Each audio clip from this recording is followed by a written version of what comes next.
الله وبركاته. الحمد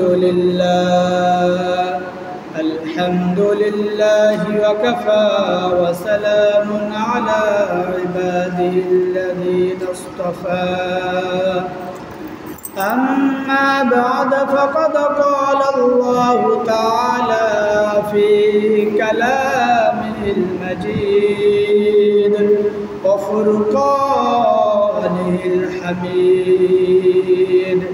أعوذ بالله من الشيطان الرجيم. بسم الله الرحمن الرحيم. ولكل أمة جعلنا منسكا ليذكروا اسم الله على ما رزقهم من بهيمة الأنعام. وقال تعالى: الذين قالوا إن الله عهد إلينا ألا نؤمن لرسول حتى يأتينا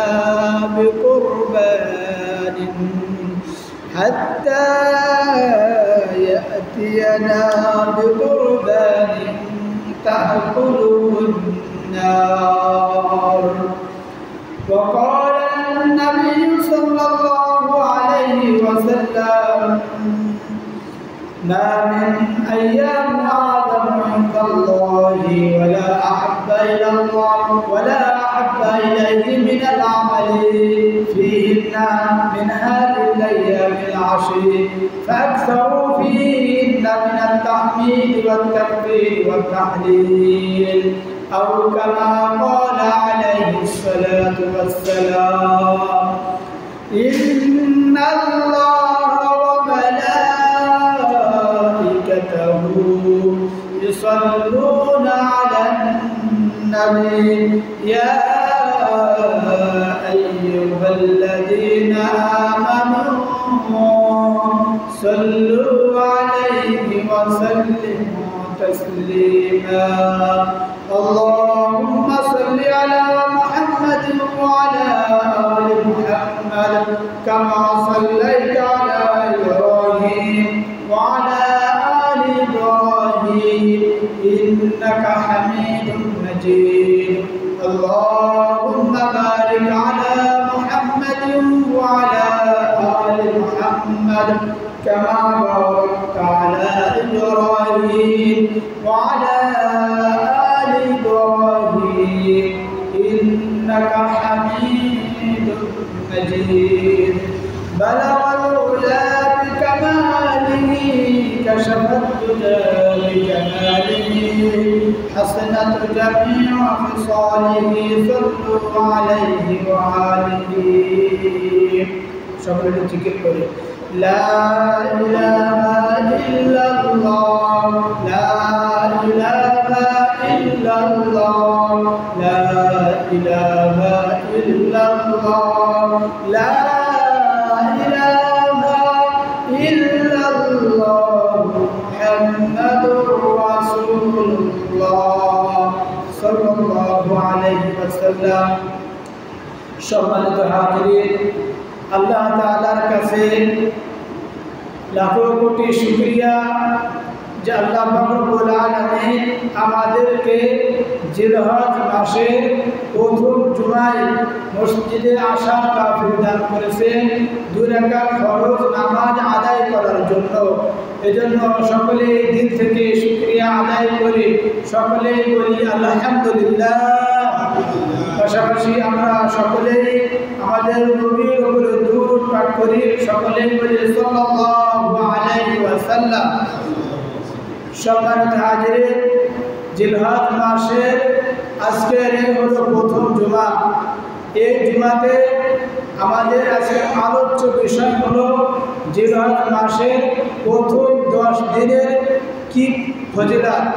এই 10 দিন নিয়ে আলোচনা এবং এই 10 দিনের দিন 10 জিলহজের দিন ঈদুল আজহার দিন, ওই ঈদুল আজহার দিনে সব থেকে বড় আমল কি এবং ওই বড় আমল কার উপরে ওয়াজিব, এই 3টি বিষয় নিয়ে আজকের আমাদের আলোচনা। আমরা সর্বপ্রথম আলোচনা করব জিলহজ মাসের প্রথম 10 দিনে। এই জিলহজ মাসের প্রথম 10 দিনের ব্যাপারে আল্লাহ তাআলা কি বলেন? সম্মানিত হাজিরিন, সূরা ফাজরের প্রথম দ্বিতীয় আয়াতে প্রথম কসমের পরে দ্বিতীয় যে কসম খেয়েছেন আল্লাহ তাআলা, এই জিলহজ মাসের 10 রাত্রিকে আল্লাহ তাআলা কসম খেয়েছেন। আল্লাহ তাআলা কেন এই 10 রাত্রির ব্যাপারে কসম খেলেন? আল্লাহ তাআলা চাই আমার বান্দা যেন, আমি আমার বান্দাদের এমন কিছু সময় দেব, এমন কিছু দিন নির্ধারণ করে দেব, যে দিনগুলোতে অল্প আমল করলে, অল্প ইবাদত করলে ওই ইবাদতটা আমি আল্লাহ তাআলার কাছে অনেক দামি হবে। বলেন সুবহানাল্লাহ। এই জন্য আল্লাহ তাআলা তিনার বান্দাদেরকে এই কিছু কিছু দিন নির্ধারণ করে দেন। যেমন রমজান মাস উম্মতের জন্য, উম্মতে মুহাম্মাদের জন্য অনেক গুরুত্বপূর্ণ একটি মাস।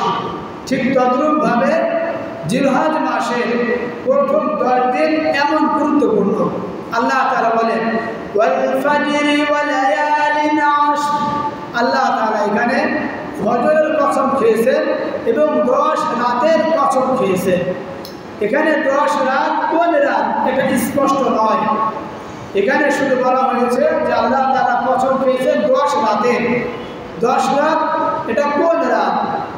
ইবনে আব্বাস রাদিয়াল্লাহু তাআলা আনহু বলেন যে কথাটি তাফসীরে কুরতুবীর 20 নং খণ্ডের 39 নং পৃষ্ঠায় রয়েছে। ইবনে আব্বাস রাদিয়াল্লাহু তাআলা আনহু বলেন ওয়া লায়ালু আশরিন হুয়া আশরু যিল হজ্জাতি। এই 10 রাত তার উদ্দেশ্য হলো জিলহজ মাসের প্রথম 10 রাত।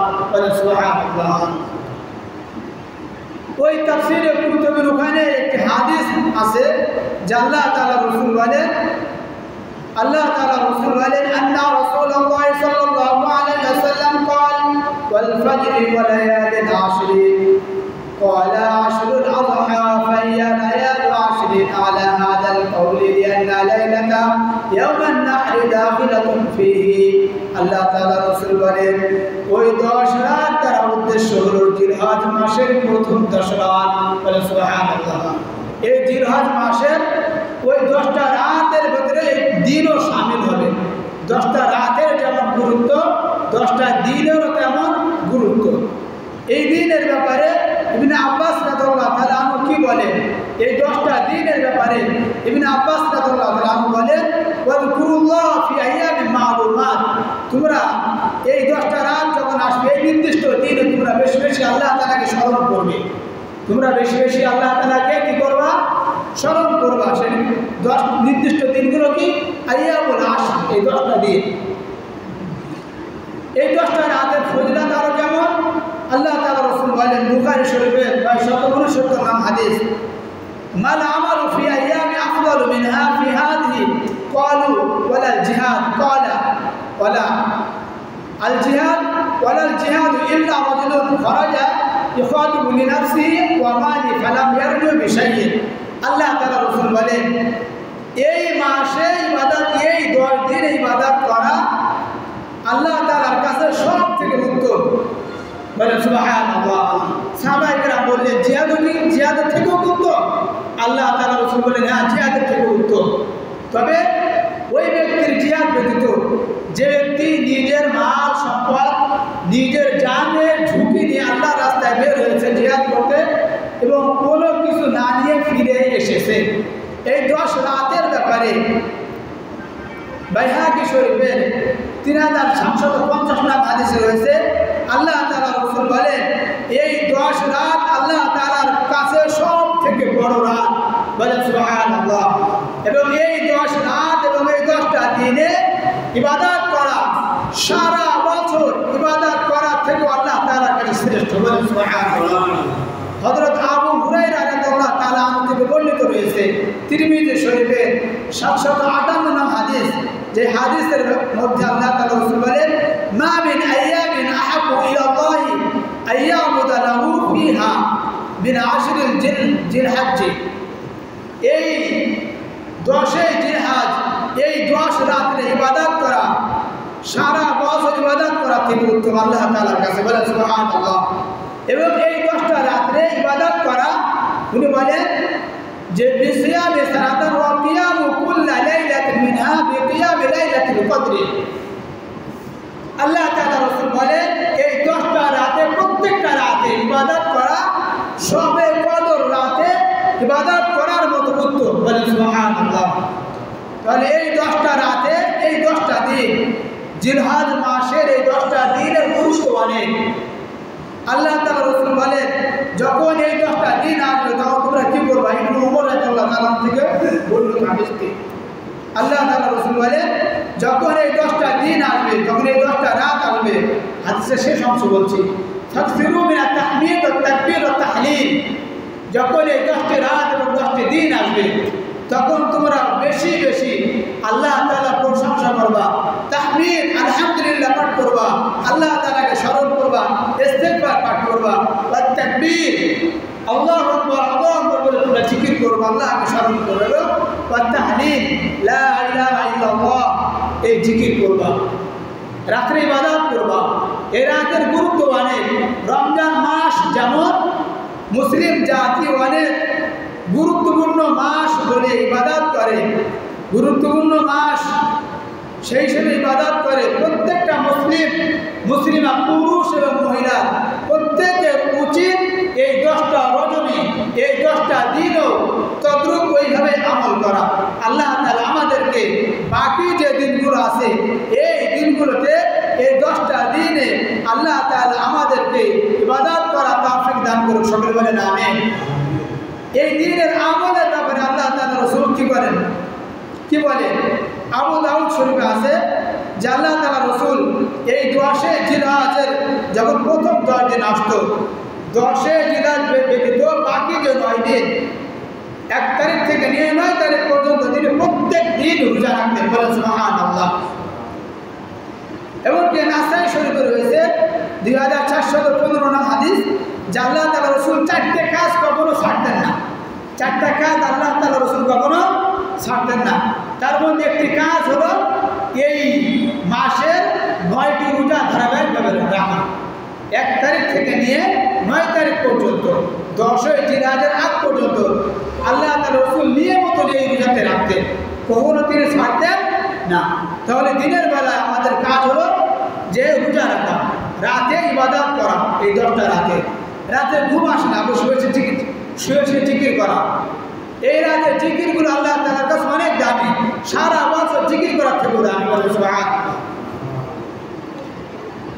সম্মানিত হাজিরিন, এবং এই 10টা দিন যারা কুরবানি দিবে এবং যারা কুরবানি দিবে না, যারা কুরবানি দেবে, যদি কেউ হাতের নখ, গোল, পায়ের নখ, মাথার চুল, বগলের লোম, নিচের লোম যদি কেউ কেটে না থাকে, গত যেই চাঁদ দেখা গেছে যে 1 তারিখ, আজকে তো 3 তারিখ, তাহলে যিনি কুরবানি দেবেন তিনিও হাত পায়ের নখ, গোল, মাথার চুল, বগলের লোম এবং নিচের লোম কাটবে না। এদিন কুরবানি দিনে কাটবে। তাহলে এগুলো কুরবানি করার যে সওয়াব, ওই সওয়াব পাওয়া যাবে। বলেন সুবহানাল্লাহ। যে হাদিসটি বললাম, হাদিসটি মুসলিম শরীফে 5015 নং হাদিস। সহিহ ইবনে হিব্বানে আছে 773 নং হাদিস। এই হাদিসের ব্যাপারে এক সাহাবী আল্লাহ তাআলা রাসূলকে বলতেছে, আল্লাহ রাসূল, আমি তো এমন কোনো পশু পাইনি লোকের কাছে ছাড়া ব্যতীত, আমি লোকের থেকে একটা পশু ধার নেই, যার থেকে একটা উট আমি ধার নেই, যে উট থেকে আমি দুধ পান করি, আমি তো কুরবানি করার মতো কোনো পশু পাই না, তাহলে আমি কি করব? আমি তখন আল্লাহ তাআলা রাসূল বললেন, তুমিও তোমার হাত পায়ের লোম তুমি কেটো না, তোমার বগলের লোম এবং নিচের লোম তুমি কেটো না, তুমি এটা রেখে দাও। 1 তারিখ থেকে নিয়ে 10 তারিখের দিন তুমি ঈদের দিন এটা কাটবা, তাহলে তুমি ওই কুরবানি করার সওয়াব পাবা। বলেন সুবহানাল্লাহ। আল্লাহ তাআলা আমাদেরকে এই আমলটি করার তৌফিক দান করুন। সকল বলেন আমিন। তবে শর্ত হলো যাদের 40 দিন অতিবাহিত হয়নি, বগলের লোক এবং নিচের লোক কয়দিন দিন অতিবাহিত হয়নি? 40 দিন। এই 10 দিন রাখলে যদি 40 দিন অতিবাহিত হয়ে যায় তার জন্য এটা করা যাবে না। আনাস রাদিয়াল্লাহু তাআলা আনহু থেকে বর্ণিত মুসলিম শরীফের 258 নং হাদিস, হযরত আনাস রাদিয়াল্লাহু তাআলা আনহু বলেন যে ওয়াক্তুল লানা ফি কসস শারিব ওয়া তাকদিমিল আসফার ওয়া নাফিল ইবতি ওয়া হালকিল আনাতি, যে আমাদের জন্য হাত পায়ের নখ কাটা, বগলের লোম তুলে ফেলা এবং নিচের লোম চেষে ফেলার সময় বেঁধে দেওয়া হয়েছে। আমরা এটা আমরা 40 দিনের বেশি অতিক্রম করতাম না। তার মানে 40 দিন যাদের হয়ে যাবে তারা এটা আমল করবে না। এর দ্বারা আমরা বুঝলাম যে আমাদের অঙ্গ প্রত্যঙ্গর যে সকল লোমগুলো পরিষ্কার পরিচ্ছন্নতা করতে হয় এগুলোর সর্বোচ্চ মেয়াদ কয় দিন? 40 দিন। 40 দিনের বেশি রাখা যাবে না, রাখলে গুনাহ হবে। রাখলে কি হবে? গুনাহ হবে। তো সম্মানিত হাজির, সংক্ষেপে আমরা এই 10 দিনের ফজিলত জানলাম। এই 10 দিনের মধ্যে সব থেকে গুরুত্বপূর্ণ দিন হলো 9 জিলহজ। কয় জিলহজ বললাম? 9 জিলহজ, ঈদের আগের দিন। ঈদের আগের দিন, যেটাকে আরবিতে পরিভাষায় বলা হয় আরাফার দিন। কিসের দিন বলে? আরাফার দিন। আল্লাহ তাআলা রাসূল বলেন যে মান সামা ইয়াউম আরাফাতা গুফিরা লাহু সানাতাইন মুতাতাবিআতাইন, যে ব্যক্তি 9 আরাফা 9 জিলহজ আরাফার দিন ঈদের আগের দিন, ঈদের আগের দিন যে ব্যক্তি রোজা রাখবে আল্লাহ তাআলা তাকে 2 বছরের গুনাহ মাফ করে দেবেন। বলেন সুবহানাল্লাহ।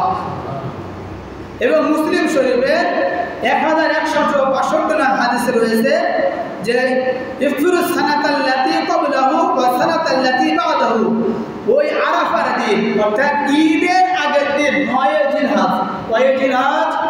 9 জিলহজ যে ব্যক্তি রোজা রাখবে আল্লাহ তাআলা তার 1 বছর আগের গুনাহ এবং 1 বছরের পরের গুনাহ আল্লাহ তাআলা তাকে মাফ করে দেবেন। বলেন সুবহানাল্লাহ। এখন কথা হলো যে আরাফার দিন সৌদিতে যারা হজ করতে গেছে, যারা হজ করবে, আরাফার দিন তো আমাদের হিসাবে 8 জিলহজ পড়ে, ঈদের 2 দিন আগে। ঈদের কয়দিন আগে? 2 দিন আগে। হাদিসে বলা হয়েছে 9 জিলহজ। কয় জিলহজ? 9 জিলহজ। অনেকে আরাফা শব্দটা ওখান থেকে মেনে নিয়ে, হাদিসে যেহেতু আছে আরাফার দিন রোজা রাখতে হবে, অনেকে সৌদির সাথে মিল রেখে 8 জিলহজ হজ পালন করে, 8 জিলহজ রোজা রাখে। নিয়ম হলো ঈদের আগের দিন রোজা রাখা, ঈদের আগের দিন রোজা রাখা। সৌদিতে যারা বসবাস করে তারা আরাফার দিন যে রোজা রাখে ওটা হলো 9 জিলহজ। কয় জিলহজ বলেন? 9 জিলহজ। সম্মানিত হাজিরিন, সুন্দর একটি বিষয়, রোজার যে ফজিলত এটাকে আরাফার দিনের উপরে ভিত্তি করে নাকি তারিখের উপরে ভিত্তি করে? তারিখের উপরে ভিত্তি করে। 9 জিলহজের জন্য এটা এই ফজিলতটা রাখা হয়েছে, ঈদের আগের দিনে, ঈদের আগের দিনের জন্য এই ফজিলতটা রাখা হয়েছে। এটা হাদিসের ভিতরে যে আরাফার দিন বলা হয়েছে, কারণ আরাফার ময়দানে হাজিদের অবস্থান করা এটা ফরজ একটি বিধান। ফরজ একটি কি বলেন? বিধান। যদি ওই দিন হাজিরা আরাফার ময়দানে অবস্থান না করে তাহলে হজ হবে না। এটা হজের ফরজ সমূহ থেকে একটি ফরজ। এই জন্য ওই ফরজ বিধান, এই জন্য ওই দিনের আমলকে আরাফার আমলের সাথে সম্পৃক্ত করা হয়। এটা 9 জিলহজের আরেকটি আরবি পরিভাষা নাম বলা হয়। সংক্ষেপে কথা হলো রোজার ফজিলত হলো দিন হিসেবে, স্থান হিসেবে নয়। আরাফা একটি ময়দানের নাম। একটি কি নাম বলেন? ময়দানের নাম। ওই ময়দানের দিকে নির্ধারণ করে আল্লাহ তাআলা এই ফজিলত নির্ধারণ করেন না। আল্লাহ তাআলা এই ফজিলত নির্ধারণ করেছেন ওই দিনের বিবেচনায়, স্থানের বিবেচনায় নয়। কারণ আরাফা থেকে সব থেকে মূল্যবান জায়গা কোনটা? মক্কা শরীফ, কাবা ঘর। কি বলে? কোন স্থানের মর্যাদার প্রতি রেখে আল্লাহ তাআলা কোন ইবাদত দেননি যেটা ফরজ। হজ করা ফরজ, এটা কাবা শরীফের জন্য জন্য না, হজ ফরজ এটা আল্লাহ তাআলার জন্য। কি বলে? তাহলে রোজা ফরজ হয়েছে ওটা আরাফার ময়দানের জন্য নয়, ওই দিনের জন্য। কার জন্য বলেন? দিনের জন্য। তাহলে 9 আরাফা আমাদের হচ্ছে ঈদের আগের দিন। কোন দিন বলেন? ঈদের আগের দিন। তো সম্মানিত হাজিরে, আমরা ঈদের আগের দিন এই রোজাটি রাখবো। রাখলে আল্লাহ তাআলা আমাদের কয় বছরের গুনাহ মাফ করে দিবেন? 2 বছরের। রাখবো তো ইনশাআল্লাহ? ইনশাআল্লাহ। আল্লাহ তাআলা আমাদের সকলকে 9 আরাফা রোজা রাখার তৌফিক দান করুন। সকলে বলেন আমিন। সম্মানিত হাজিরে, এখন আমরা আলোচনা করব 10 জিলহজ সব থেকে বড় আমল কি, এবং ওই আমলটি কার উপরে ওয়াজিব, এবং করলে কি হবে, না করলে কি হবে, করলে এর ফজিলত কি, না করলে এর পরিণাম কি। সম্মানিত হাজিরে, 10 জিলহজের দিন, কুরবানির দিন, সব থেকে গুরুত্বপূর্ণ আমল হলো কুরবানি করা। কি করা বলেন? কুরবানি করা। এখন এই কুরবানি কার উপরে ফরজ? 6টি শর্ত পাওয়া গেলে তার উপর কুরবানি ফরজ। কয়টা শর্ত বলেন? 6টা শর্ত পাওয়া গেলে উক্ত ব্যক্তির উপরে কুরবানি ফরজ। 1 নম্বর শর্ত হলো কুরবানি যিনি করবেন তাকে বিবেক সম্পন্ন হতে হবে। বিবেক সম্পন্ন হতে হবে।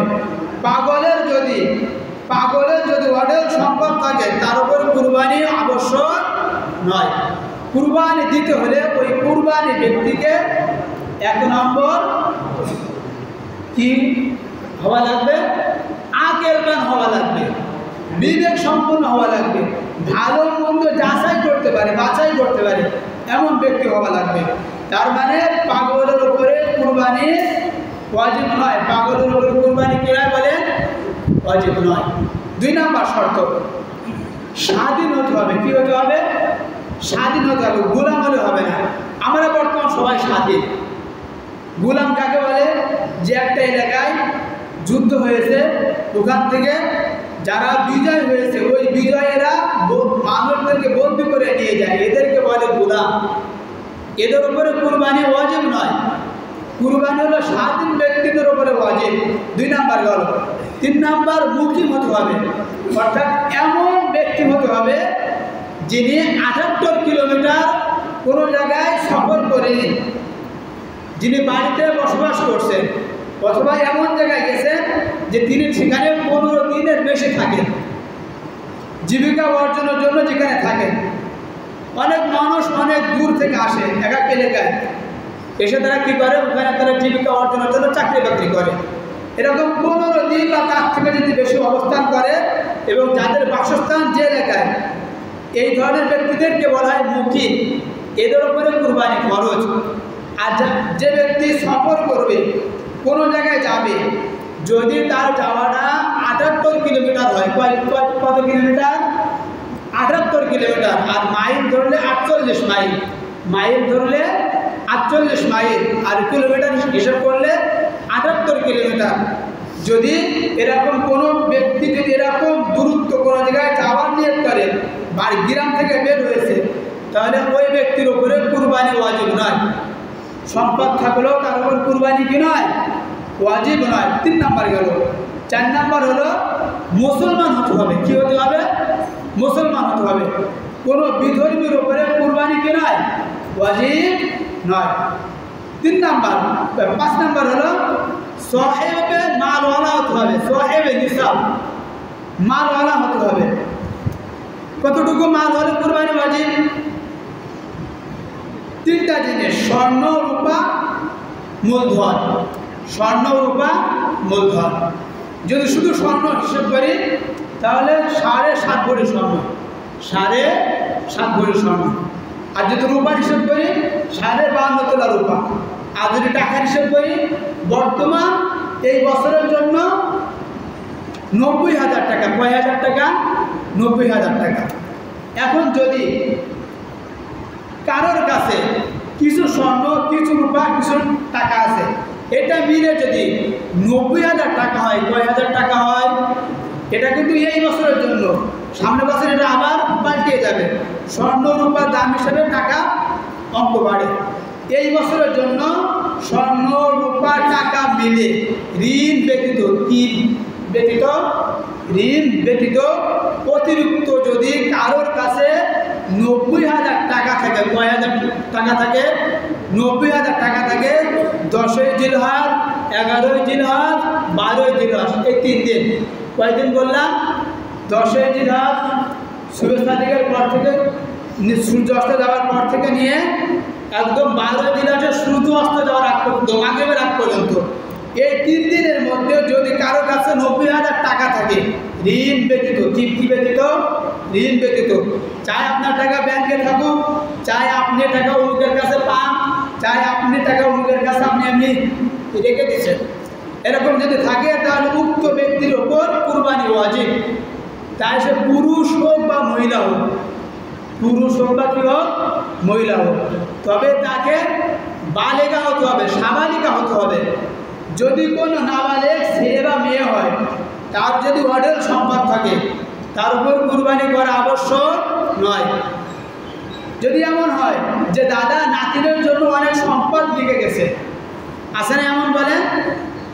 এখন বাবার উপর আবশ্যক নয় যে সম্পদ, সন্তানের ওই সম্পদের কুরবানি দেওয়া, কারণ ওই সম্পদ বাবার নাই, ওই সম্পদ হলো সন্তানের, আর সন্তানের বয়স এখন ওই পরিমাণ হয়নি যে পরিমাণ হলে কুরবানি দিতে হয়। তাহলে আমরা বুঝলাম যে 5 নম্বর শর্ত হলো তাকে নিসাব পরিমাণ মাল হতে হবে 3 দিনের মধ্যে। 1 বছর অতিবাহিত হওয়ার শর্ত নয়, 1 বছর অতিবাহিত হওয়া কিনা শর্ত নয়।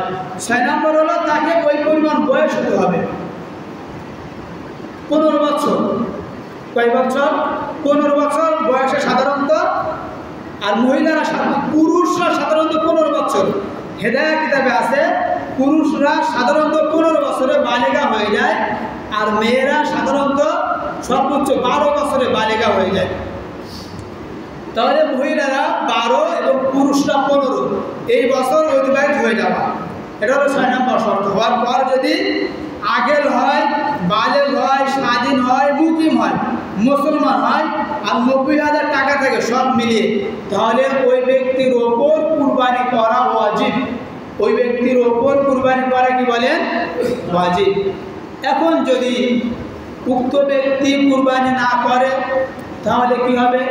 আল্লাহ তাআলা রাসূল বলেন, এই পরিমাণ মাল থাকার পর যদি কোনো ব্যক্তি কুরবানি না করে তাহলে সে যেন আমাদের সাথে আমাদের ঈদগাহে না আসে, আমাদের ঈদগাহে না আসে। মুসনাদ আহমদের 8279 নং হাদিস, আবু হুরায়রা রাদিয়াল্লাহু তাআলা আনহু থেকে বর্ণিত, রাসূলুল্লাহ সাল্লাল্লাহু আলাইহি ওয়াসাল্লাম বলেন, মান ওয়াজাদা সাআতান ফালাম ইউযাহি, যার কুরবানি করার সামর্থ্য আছে, যার কুরবানি করার কি আছে বলেন? সামর্থ্য আছে, ফালাম ইউযাহি, সে যদি কুরবানি না করে, ফালা ইয়াকরাবান্না মুসাল্লানা, সে যেন আমাদের ঈদগাহে না আসে, সে যেন আমাদের ঈদগাহে না আসে। আল্লাহ রাসূল ডাইরেক্ট ধমক দিয়েছেন, সে যেন আমাদের ঈদগাহে, খবরদার সে যেন আমাদের ঈদগাহে না আসে। এখন না কুরবানি না করলে এই ধমক, আর যদি কুরবানি করা হয় তাহলে কি হবে? যায়েদ ইবনে আরকাম রাদিয়াল্লাহু তাআলা আনহু থেকে বর্ণিত, যে হাদিস ইবনে মাজাহ শরীফে 3127 নং হাদিস, যে হাদিসের ভিতরে আল্লাহ তাআলা রাসূল বলেন যে আল্লাহ তাআলা রাসূলের কাছে যায়েদ ইবনে আরকাম রাদিয়াল্লাহু তাআলা আনহু থেকে বর্ণিত যে সাহাবায়ে কেরাম জিজ্ঞাসা করলেন, ইয়া রাসূলুল্লাহ, এই কুরবানি করা কি? মা হাদিল আযাহি, ক্বালা সুন্নাতু আবিকুম ইব্রাহিম। আল্লাহ তাআলা রাসূল বললেন যে এই কুরবানি করা হলো তোমাদের পিতা ইব্রাহিম আলাইহিস সালামের সুন্নাত, তোমাদের পিতা ইব্রাহিম আলাইহিস সালামের সুন্নাত। তখন সাহাবায়ে কেরাম বললেন, ক্বালু ফিহা লানা, ক্বালু ফিমা লানা ফিহা ইয়া রাসূলুল্লাহ, এই কুরবানির মধ্যে আমাদের জন্য কি আছে? এই কুরবানির মধ্যে আমাদের জন্য কি আছে? তা আল্লাহ তাআলা রাসূল বললেন যে এই কুরবানির জন্য তোমাদের আছে যে কুল্লি শাওরাতিন হাসানাতুন, যে প্রত্যেকটা লোমের বিনিময়ে তুমি যেই পশু কুরবানি দেবা, ওই পশুর প্রত্যেকটা পশুর বিনিময়ে তোমাকে 1 একটি করে দেওয়া হবে। বলেন সুবহানাল্লাহ। এবং অপর হাদিসে আল্লাহ তাআলা রাসূল বলেন কুরবানির দিনে সব থেকে আল্লাহ তাআলার কাছে গুরুত্বপূর্ণ ইবাদত হলো কুরবানি করা। গুরুত্বপূর্ণ ইবাদত হলো কি করা? বলেন ইবাদত করা। সব থেকে বড় আমল হলো এই কুরবানি করা। হযরত আয়েশা রাদিয়াল্লাহু তাআলা আনহা থেকে আরেকটি হাদিস আছে তিরমিজি শরীফে 1493 নম্বর হাদিস, যে হাদিসের ভিতরে আল্লাহ তাআলা রাসূল বলেন মা আমিলা আদামি মিন আমালি ইয়াওমান নাহরি আহাব্বু ইলা আল্লাহি মিন ইহরাতিল আদামি। আল্লাহ তাআলা রাসূল বলেন যে কুরবানির দিনে কুরবানি করা, কুরবানির দিনে যতগুলো আমল আছে সব থেকে আমল হলো কুরবানির দিনে কুরবানি করা। কুরবানির দিনে কি করা? কুরবানি করা। এরপর আল্লাহ তাআলা রাসূল বলেন ইন্না লাতাতি ইয়াউমাল কিয়ামাতি বিকুরুনিহা ওয়া শি'রিহা ওয়া আজফালিহা। আল্লাহ তাআলা রাসূল বলেন যে ব্যক্তি যে পশু কুরবানি করবে ওটা যদি আল্লাহ তাআলা সন্তুষ্টিতে হয় কিয়ামতের ময়দানে ওই পশু তার খুর, তার লোম, তার শিং নিয়ে উপস্থিত হবে। বলে সুবহানাল্লাহ। এবং কি ফাসবুবু ইয়া রাসূলুল্লাহ আসবুবু হাসানাতুন, এবং প্রত্যেকটা পশমের বিনিময়ে এক একটি করে সওয়াব হবে। প্রত্যেকটা পশমের বিনিময়ে এক একটি করে কি হবে? সওয়াব হবে। এরপর আল্লাহ তাআলা রাসূল বলেন যে তুমি যে কুরবানিটা দিবা ওই কুরবানির পশুর রক্ত জমিনে পড়ার আগে কুরবানি করার যে একটা মর্যাদা, এই মর্যাদা আল্লাহ তাআলার কাছে চলে যায়। বলে সুবহানাল্লাহ। সুতরাং তোমরা খুশি মনে কুরবানি করো। সুতরাং তোমরা কি করো? খুশি মনে কুরবানি করো। সম্মানিত হাজিরিন, বাইহাকি শরীফে 1961 নাম হাদিস, যে হাদিসটি আলী ইবনে আবি তালিব রাদিয়াল্লাহু তাআলা আনহু থেকে বর্ণিত। এই হাদিসের ভিতরে আল্লাহ তাআলা রাসূল তিনার কন্যাকে ফাতেমা রাদিয়াল্লাহু তাআলা আনহাকে বলতেছেন, হে ফাতেমা, তুমি ওঠো, উঠে তুমি যে কুরবানির পশু যে জবাই দিচ্ছ ওই কুরবানির পশুর জায়গা তুমি যাও, কি তুমি ওখানে উপস্থিত থাকো, তুমি সাক্ষী দাও। কারণ কুরবানির পশুর রক্ত প্রথম ফুটা ফাইন্না লাকা বিআউয়ালি কতরাতিন তাকতুরু মিন দামিহা ইয়াগফিরু লাকি। যে উনি বলেন যে কুরবানির পশু যখন জবাই হবে প্রথম ফুটা রক্ত জমিনে পড়ার আগে আল্লাহ তাআলা তোমার সমস্ত গুনাহগুলো মাফ করে দেবেন। বলেন সুবহানাল্লাহ। এমন এরপর কি হবে? আল্লাহ তাআলা রাসূল বললেন যে আম্মা আন্নাহু ইউতি বিহা ইয়াউমাল কিয়ামাতি লুহুমিহা ওয়া দিমাউহা 70 দিওফান হাত্তা তাদাওয়া ফি মিজানিকা। আল্লাহ তাআলা রাসূল বলেন যে কিয়ামতের ময়দানে তুমি যেই পশুটা জবাই দিছো ওই পশুর রক্ত এবং গোশতকে 70 গুণ বৃদ্ধি করে মিজানের পাল্লায় এটা ওজন করা হবে। বলেন সুবহানাল্লাহ। কুরবানি করার কত ফজিলত! আল্লাহ তাআলা আমাদেরকে এই আমলটি করা তৌফিক দান করুক। সকলে বলেন আমিন। কুরবানি যে ফজিলত, সম্মানিত হাজিরিন, এই কুরবানি আমাদের নিকট এটা আসছে অনেক বড় ত্যাগ স্বীকার করার পর। আপনারা ঘটনা কম বেশি জানেন, হযরত ইব্রাহিম আলাইহিস সালাম এবং ইসমাঈল আলাইহিস সালামের ঘটনা জানেন না? আপনারা সকলে কম বেশি জানেন। উক্ত ঘটনার দিকে গেলে এই গ্রুপ বলা সম্ভব হতো না, এই জন্য এই ঘটনার দিকে আমি যাইনি। তা আমরা যে পশুটা কুরবানি করব,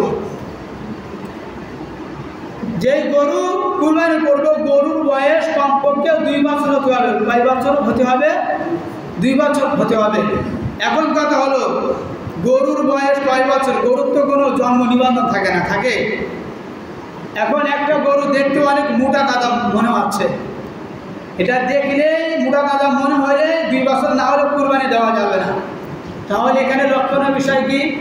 আপনি যার থেকে কুরবানি পশু ক্রয় করবেন, যার থেকে কুরবানি পশু ক্রয় করবেন, সে যদি বলে দেয় যে এর বয়স 2 বছর, এর বয়স কয় বছর? 2 বছর। এবং যারা বিবেকবান ব্যক্তি 3 জন ব্যক্তি যদি রায় দেয় যে হ্যাঁ এর বয়স 3 বছর হয়ে গেছে, 2 বছর হয়ে গেছে, কয় বছর?